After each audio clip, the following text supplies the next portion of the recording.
Hello সবাই, কেমন আছেন? আশা করি ভালোই আছেন। অনেকদিন পর আজকে একটা ভিডিও নিয়ে আসলাম। আজকে আমরা একটা গ্রামে ঘুরতে গিয়েছিলাম। গ্রামের নাম হচ্ছে লুম্বিনী।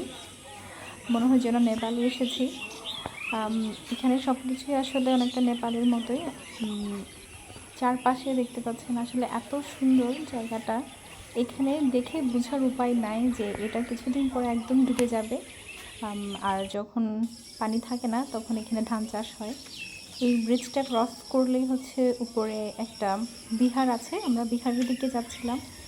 আর বিহারের চারপাশে দেখেন এত কাঁঠাল, লিচু, আম সব কিছুতে একদম ভরা। তো এটা যখন উঠছিলাম তখন এত খাড়া রাস্তা এবং পিচ্ছিল, কিন্তু উপরে ওঠার পর আসলে এত সুন্দর ভিউ, কি বলবো, আসলে ভাষায় প্রকাশ করার মতো না।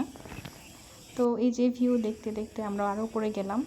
এখানে হচ্ছে বিহারের মানুষদের থাকার একটা ঘর, তাদের পালিত কিছু কুকুর আছে। তো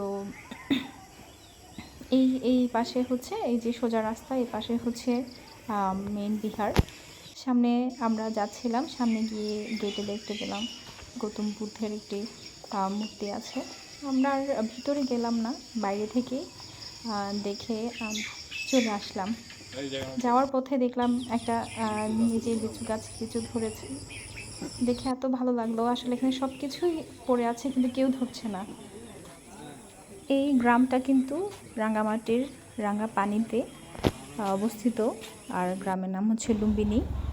এখন আমরা যাচ্ছি সন্ধ্যার কিছু একটা নাস্তা করব, সে কারণে হচ্ছে আমরা আসামবস্তি বাজারের দিকে যাচ্ছি। আর এই যে আসামবস্তি বাজার, আস্তে আস্তে সন্ধ্যা হয়ে গেল। এখানে মাত্র এখন 6:50, কিন্তু দেখতে পাচ্ছেন অলরেডি অনেক গাড়ি কমে গেছে। আর কিছুক্ষণ পরে কিন্তু এখানে একটা গাড়িও থাকবে না, কারণ এখানে দ্রুত সবাই ঘুমিয়ে পড়ে। এখন হয়তো 2-1টা গাড়ি দেখা যাচ্ছে। তো এই গাড়ির দেখতে দেখতে আমাদের আজকের মতো ট্যুর শেষ।